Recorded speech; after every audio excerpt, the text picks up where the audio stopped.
देख रहे हैं इंडियन मोर्चा न्यूज। भारामल के महंत की हत्या का पुलिस ने किया खुलासा।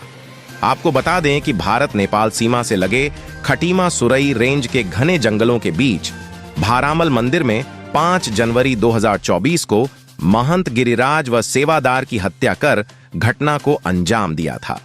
वही पुलिस की अलग अलग टीमों द्वारा हत्यारों की खोजबीन में पुलिस जुटी थी, लेकिन फिर भी पुलिस को कोई सफलता नहीं मिल पा रही थी।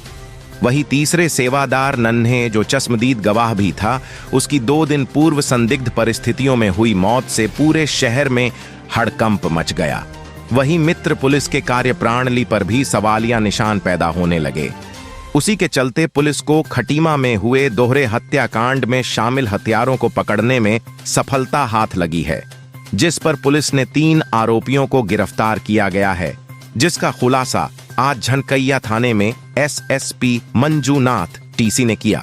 वही उन्होंने मीडिया को बताया कि 4 और 5 जनवरी की मध्य रात्रि अज्ञात अभियुक्त गणों द्वारा सिद्धपीठ के महंत हरिगिरी महाराज एवं उनके सेवादार रूप सिंहबिष्ट की हत्या की गई। साथ ही उनके मुख्य सेवादार नन्हे को भी गंभीर रूप से घायल कर दिया, जिस पर पुलिस टीम का गठन किया गया और उत्तर प्रदेश के कुछ जिलों और उत्तराखंड के अधिकतर सीसीटीवी कैमरे को खंगाला गया। साथ ही करीब 1000 से ज्यादा लोगों से पूछताछ भी की गई, जिसमें कालीचरण उम्र 52 वर्ष, दूसरा आरोपी पवन उम्र 34 वर्ष, तीसरा आरोपी रामपाल उम्र 62 वर्ष को पुलिस ने गिरफ्तार कर लिया।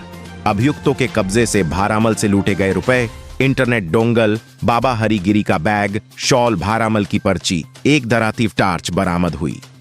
पूछताछ में आरोपियों ने बताया कि 25 तारीख को भंडारे में आए थे और शराब का सेवन कर रहे थे, तभी बाबा हरिगिरी ने इन्हें डांटकर भगा दिया। बस इसी रंजिश में इन लोगों ने बाबा को मारने की सोच ली।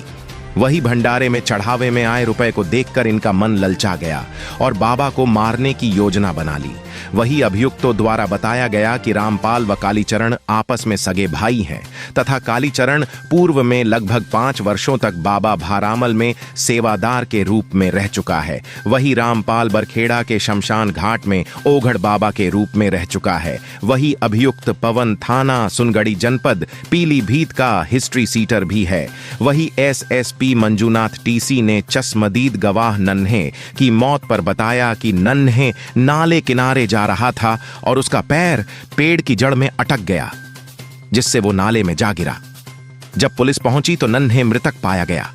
वही पुलिस टीम को एसएसपी की ओर से 2500 रुपए का नकद इनाम घोषित किया गया है। वही डीआईजी महोदय की ओर से पुलिस टीम को 5000 रुपए का नकद इनाम घोषित किया गया। वही संतों द्वारा व सामाजिक संगठनों द्वारा पुलिस टीम को माला व शॉल पहनाकर सम्मानित भी किया गया। खटीमा से माया शंकर की रिपोर्ट। दिनांक 4 और 5 की मध्यरात्रि में बारामल जो धाम भारामल बाबा मंदिर में जो महंत हरिगिरी महाराज और उनके चेला एक जो है रूप सिंह रूपा कहते हैं, उन दोनों की बर्बरता से हत्या हुआ था। डे 1 से लग रहा था कि ये साथ में गुल्लक सारे लूटे गए थे और सारे पैसे और सारे पेशकीमती सामान लूट के ले गए थे। तो ये हमारे लिए बहुत चैलेंजिंग घटना था। पूरे जनपद के सभी जो ऑफिसर्स हैं जो क्राइम में बहुत एक्सपर्टीज रखते हैं, उनको लेके हमने एक विशिष्ट टीम बनाए थे। इसके अलावा चंपावत और नैनीताल से भी कुछ बहुत ही क्राइम का जो एक्सपर्टीज होते हैं वो लड़कों ने आए थे यहाँ पे। मैनुअल और सर्विलांस के माध्यम से बहुत ठोस सबूत मिलने के उपरांत एक बहुत छोटा सा एक तिनका जैसा लीड मिला बाबा जी का डोंगल खुलने का, और इसी के आधार पर हमारे टीम ने त्वरित कार्रवाई करते हुए अपराधियों को धरपकड़ कर लिया है। टोटल 3 अपराधियों को हमने पकड़ा है। वो है अपरा मेन है कालीचरण, जो यहाँ पे बाबा 5 साल वह सेवादार के रूप में रहता था और हाल ही में 3 दिन आए थे ये। दूसरा है हमारा पवन, जो हार्डकोर क्रिमिनल है, इसके ऊपर लूट 307 की विभिन्न मुकदमे पंजीकृत है और गैंगस्टर भी है, और एचएस भी है पीलीभीत का। और उसके बाद रामपाल, जिसको ओघा बाबा बोलते हैं, ओगर बाबा बोलते हैं, वो शमशान घाट में रहता है पीलीभीत में, पीलीभीत जिला में है। यही जनकैया से थोड़ा ही दूर में गांव में है, एक पीलीभीत जिला में एक शमशान घाट में रहता है। ये ओगा बाबा और हमारा जो कालीचरण सगे भाई है। तो ये दोनों आते हैं यहाँ पे और 3 दिन 25, 26, 27 को तीनों दिन हमारा भंडारा में शामिल होते हैं। उस दौरान उन्होंने देखा यहाँ पे बहुत बड़े मात्रा में चढ़ावा आ रहा था और वहीं शराब भी पीने लग गए थे तीसरे दिन। तो तब जाके बाबा ने इनको डांट डपट करके भगा भी दिया था। उस बात पर खुन्नस भी रखते थे और इन्होंने तभी योजना बनाया था कि इस पे संपत्ति भी लूटेंगे और बाबा को भी पीटेंगे। ये इनका मकसद था। इसी के प्रकार वो पवन को जोड़ते हैं, जो अपराधी है, शातिर अपराधी है। 4 और 5 की शाम तक भी यहाँ पहुँच गए थे। पैदल चलते चलते वहाँ जाके डंडे वहीं से तोड़े, एक कुल्हाड़ी और एक टॉर्च ले गए थे और कुछ सामान ले गए थे। बस वहीं से डंडे तोड़ के उन्होंने बर्बरता से हत्या भी की और सारे संपत्ति लूटा इन्होंने। और आज ये घटना का सफलतापूर्वक अनावरण के बाद तो जैसे ही इन्होंने इसका वो कबूल किया, क्या बोलते हैं उसको, उन्होंने क्राइम को एक्सेप्ट किया, उसके बाद क्राइम का रिकंस्ट्रक्शन किया गया है। जहाँ पर इन्होंने भी कैंप किया था, शराब पिए थे, उसके बाद वहाँ पे जहाँ वारदात किया था, आग जलाए थे, वो सारी घटनास्थल चिन्हित हो चुका है।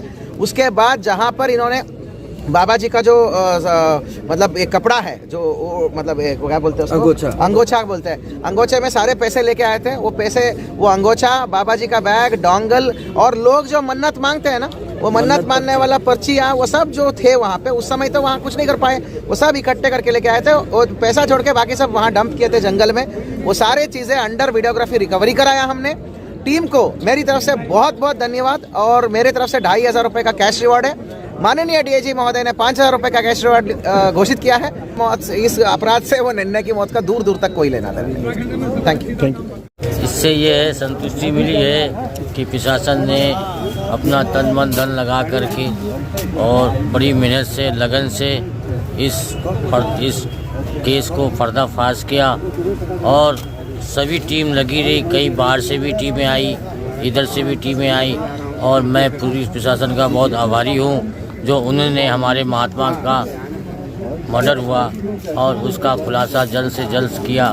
तन मन धन लगाकर इन्होंने मेहनत किया और मैं बहुत ही प्रशासन का आभारी हूँ और प्रशासन को धन्यवाद देता हूँ। मैं ये चाहता हूँ जितने भी पकड़े गए हैं इनको जल्द से जल्द फांसी की सज़ा सुनाई जाए।